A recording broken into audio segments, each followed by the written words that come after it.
Olá, senhoras e senhores. No vídeo de hoje falaremos sobre o livro Mulheres, Raça e Classe, de Angela Davis. Mais especificamente, o capítulo 10, Mulheres Comunistas, no qual serão abordadas as seguintes personalidades: Lucy Parsons, Edgar Rive Bloor, Anita Whitney, Elizabeth Gurley Flynn e Claudia Jones. Muito obrigado e vamos ao vídeo.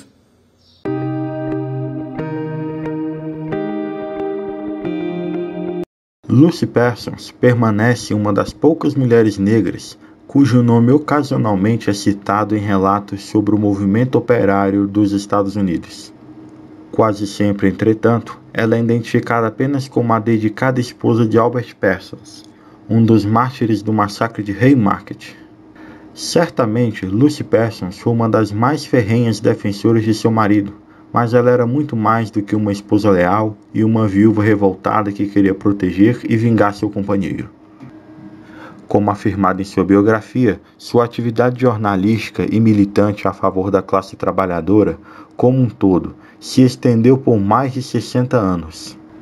O envolvimento de Lucy Parsons nas lutas trabalhistas começou quase uma década antes do massacre de Haymarket e se estendeu pelos 55 anos posteriores.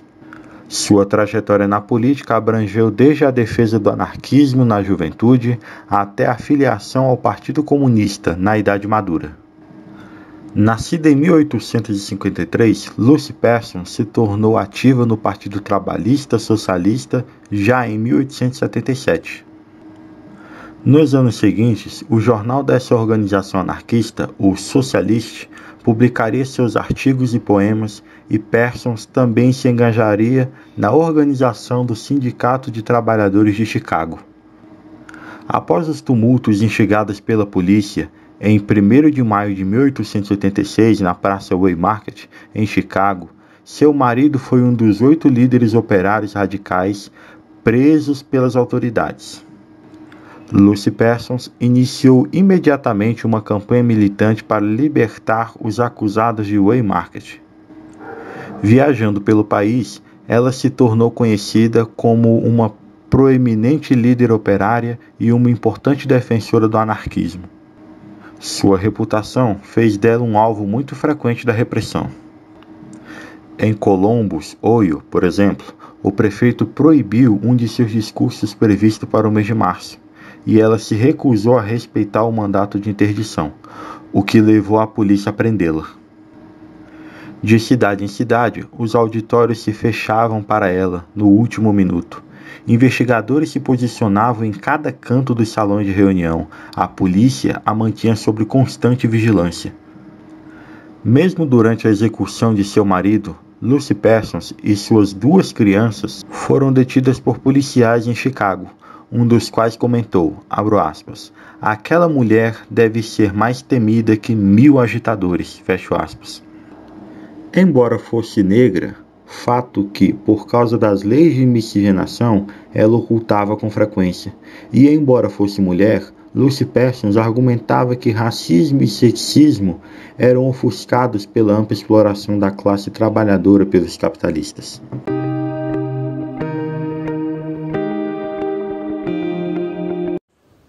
Nascida em 1862 no estado de Nova York, Estados Unidos, Ella Rive Bloor foi uma organizadora sindical ativista pelas causas dos direitos das mulheres, da igualdade negra, da paz e do socialismo. Os primeiros a ouvirem seus discursos a favor das greves foram os condutores de bondes da Filadélfia e, além disso, ela influenciou outros grupos com sua oratória ao longo do país, como os mineradores, meeiros e trabalhadores do setor têxtil. Mother Bloor, como era conhecida, combateu inúmeras manifestações de racismo e despertou o mesmo sentimento em outras pessoas. Tornou-se uma líder socialista e lenda viva da classe trabalhadora em todo o território e viajava o país de um lado ao outro pedindo carona. Aos 78 anos de idade, publicou sua história de vida como articuladora operária, desde seus dias anteriores ao socialismo até sua filiação ao Partido Comunista Trabalhista da América, no qual foi uma das fundadoras.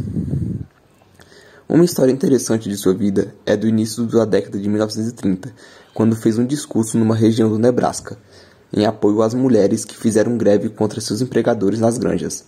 A Assembleia Grevista foi atacada violentamente por uma gangue racista, que ia contra a presença de negros na região, e, quando a polícia chegou, Mother Bloor foi presa junto com uma mulher negra e seu marido. Para sua sorte, agricultores da região arrecadaram dinheiro para financiar sua liberdade, mas ela mesma recusou, na ajuda, dizendo que só sairia dali quando o casal pudesse acompanhá-la. Abre aspas. Senti que não podia aceitar a fiança e deixar os dois camaradas negros na cadeia, em uma atmosfera tão perigosamente carregada de ódio amargo contra os negros. Fecha aspas. Ela morreu no ano de 1951, na Pensilvânia, e hoje é lembrada como uma das feministas mais proeminentes da história dos Estados Unidos. Bloor ecoou a voz das mulheres trabalhadoras no início do século XX, argumentando que, como essas mulheres eram marginalizadas pela lei, a única forma de poder político era através do protesto.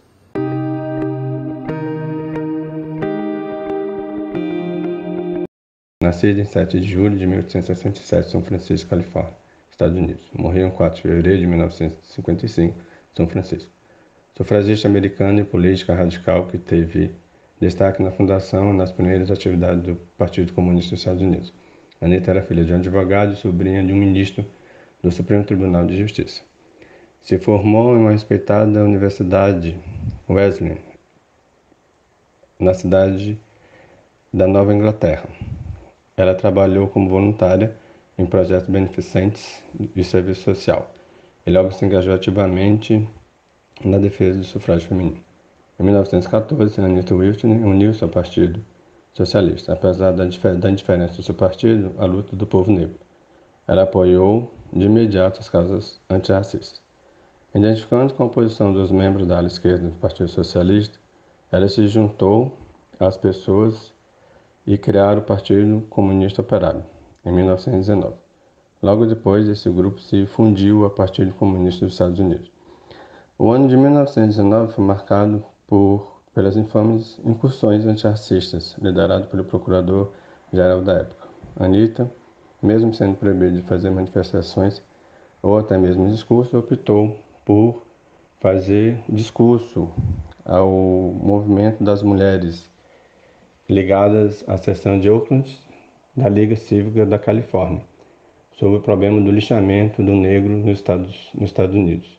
Ao fim de seu discurso, ela foi detida e acusada pelas autoridades de sindicalismo criminoso. Em 1935, ela foi condenada por distribuir literatura radical, dar palestras sem permissão e atestar falsamente as petições eleitorais comunistas. Como mulher branca do século XX, Anita Whitney foi de fato uma pioneira na luta contra o racismo. Em 1936, Anita Whitney se tornou dirigente estadual do Partido Comunista na Califórnia e logo depois foi eleita para integrar o Comitê Central do Partido.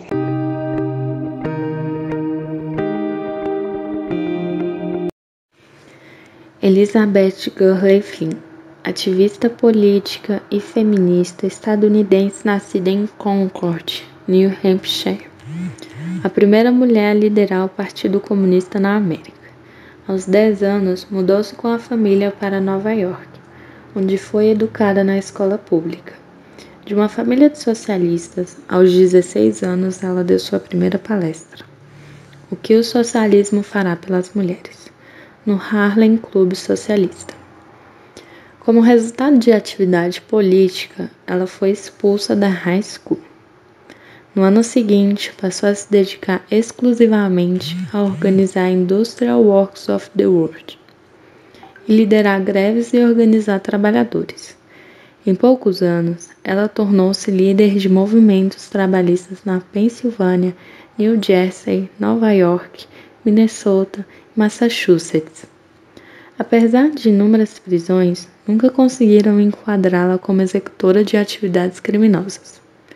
Fundou a União de Liberdades Civis Americanas e defendeu incansavelmente os direitos femininos.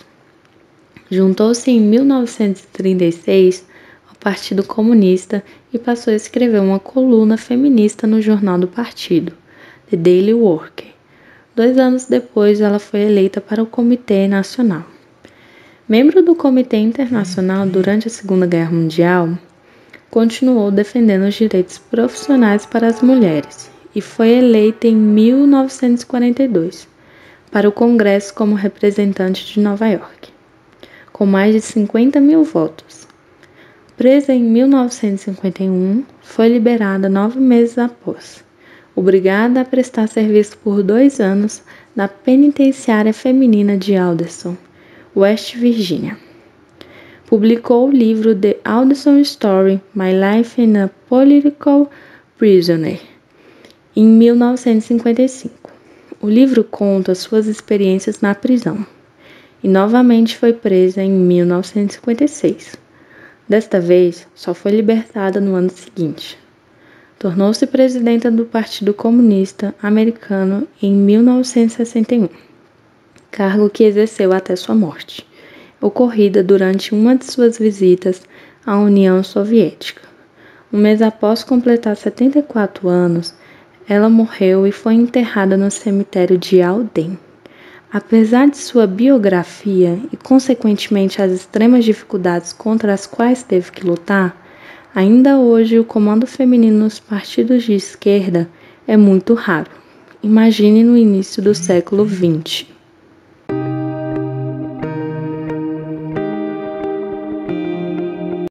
De Cláudia Jones, nascida em fevereiro de 1915 em Porto de Espanha, em Trindade, foi uma comunista revolucionária e ativista anticolonial.